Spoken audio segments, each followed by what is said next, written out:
Alright, this is my 92 Lincoln Town Car, and what I need to do is replace the brake lines because right now they got nothing in them and it won't hold nothing. No matter how much brake fluid you put in there, it's going to leak out. Now there's a bunch of lines that go up here to some kind of balancing thing, power steering thing or something. I don't even know what that is, but down in there, maybe that's why nobody ever made a video of this, because you can't. There is a block where the brake lines connect down in that mess, and I've got a light down there, but I can't even see the light now. It's facing the other way.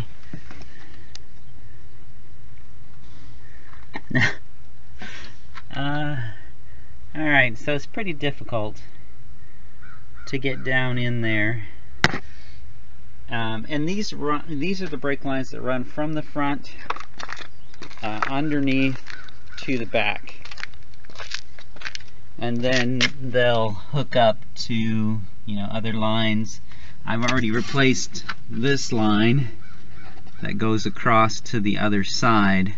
But now we need to replace the part that goes from there to the front of the car. And you can see it's got these little clips that keep the brake line tight to the frame and under the rocker panel. This is what they look like. And they have all kinds of lines going in there. They got two fuel lines, the return line and the feed line. They got two brake lines, and they got some other stuff going through them. And there's about 5 of these in there. And of course the brake lines are way at the top or the bottom, depending on how you think of it. But they screw on like that from underneath, so that they hook up under the car and hold those brake lines in place. So I want to get the brake lines back in there, but I don't know how to reach those nuts. I can touch them. I can touch the fittings on the back side of that block, and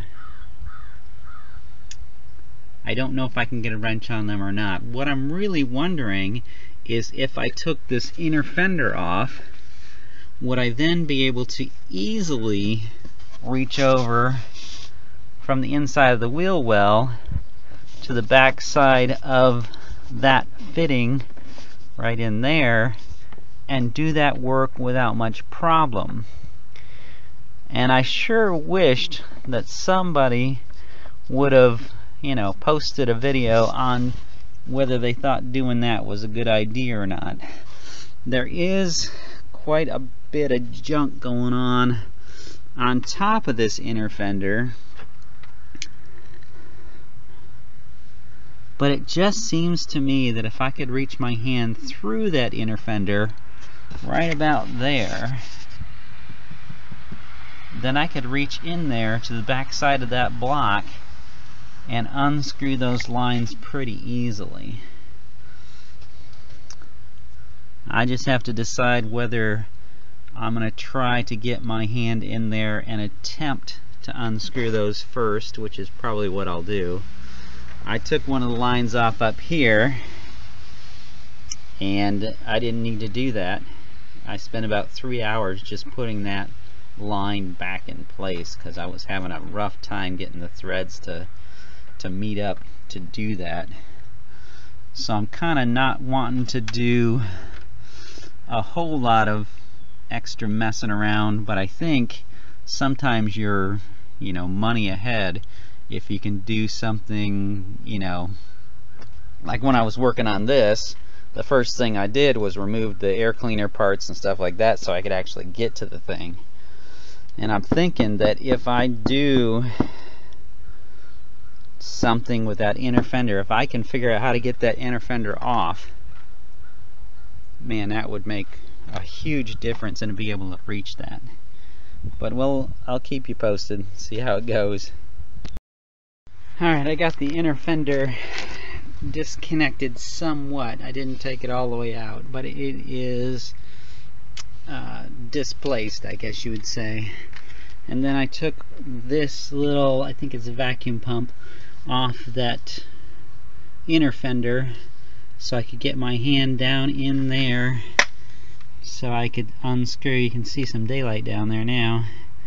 And I unscrewed those two brake lines and was able to remove them.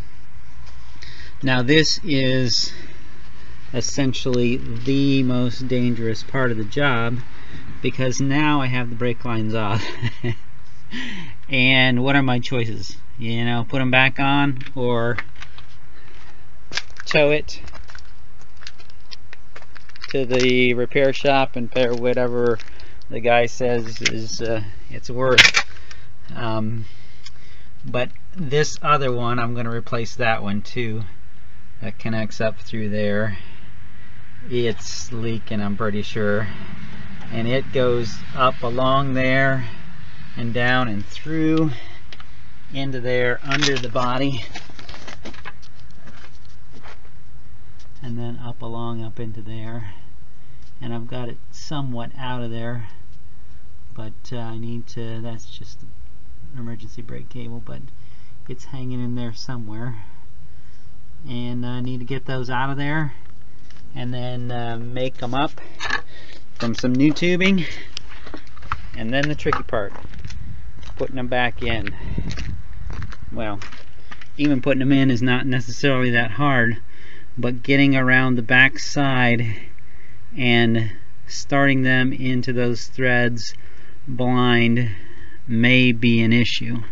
Now there is a nut that holds down that whole block assembly, and I may have to take that apart, but you know, once you get into this situation, you're going to just have to keep disassembling the car until you get it back together again. Let me go show you what the new part looks like. So here's the new tubing. It comes in a little coil, and then I have to get a length that's going to span that distance, and that's quite a long brake cable. A lot of times guys will put blocks in them and different things to keep from replacing the whole thing in one piece, but it's really best to do it all as one part, and I'm kind of hoping I have enough to do that in this coil. But for the other one, I'm definitely going to have to buy some more. Now I got this one online but I have seen it, I think, in one of the auto shops here, so I can get that as a part. We'll see. Alright, you can see that now that I got that stretched out beside of it, that is going to use up almost all the rest of my cable, or my brake line, right up to about there. So I only have like, I don't know, 3 feet left maybe. So now I got to go to the store and get some more tubing and a flaring tool to put the ends on this thing. Alright, I'm ready to start feeding this impossibly long brake line into the car. I've got it started in there but I just gotta carefully feed it up into that hole, kind of that space between there. I don't know if you can see it, but I gotta make sure that it's going down the right track on the underneath side of there, so it's gonna be probably more pulling than pushing. But once I get that one in, then I'll put the other one in, and you can see I put a little masking tape on the end of that to keep the fitting in place and keep dirt from going down there. That's probably more important on the leading edge, and I've got that one already in there, starting to go down the channel. So starting to get a little darker, so I probably won't do any more too much more tonight. It's kind of been rainy all day, which doesn't make this job any more fun. Well, I got good news and I got bad news. The bad news is I lost a bunch of the shots I made of getting that actually connected up in there to the back side of that terminal block, which you can't see from here. I may not be able to get a picture of it at all. But let me tell you what it did. There's a bolt under here, an 8mm bolt that you can undo, and there's a little plastic thing down in here as well. You got to take that out, those two things, and then there's a little clip on the back side of that tire. It's a lot easier to see it if you have the tire off. But I'm too lazy to take the tire back off, and I'm going to save a bunch of time and just tell you that it did work pretty well getting that inner fender away from there. And I didn't take it all the way out. I took it off enough that I could make space behind it so I could get my hand in there. And with this vacuum pump off and the inner fender off, I was able to get those back on. And of course, using those long lines, I had to put double flares on a bunch of the ends to get it in there right. And that double flare kit is a pretty tricky thing to use. It can get off track pretty easy. And when I was making them, I broke two of those things, and I had borrowed them from various auto parts stores, and you know, I just took them back and they acted like it happened all the time. Well, I don't usually break things like that often.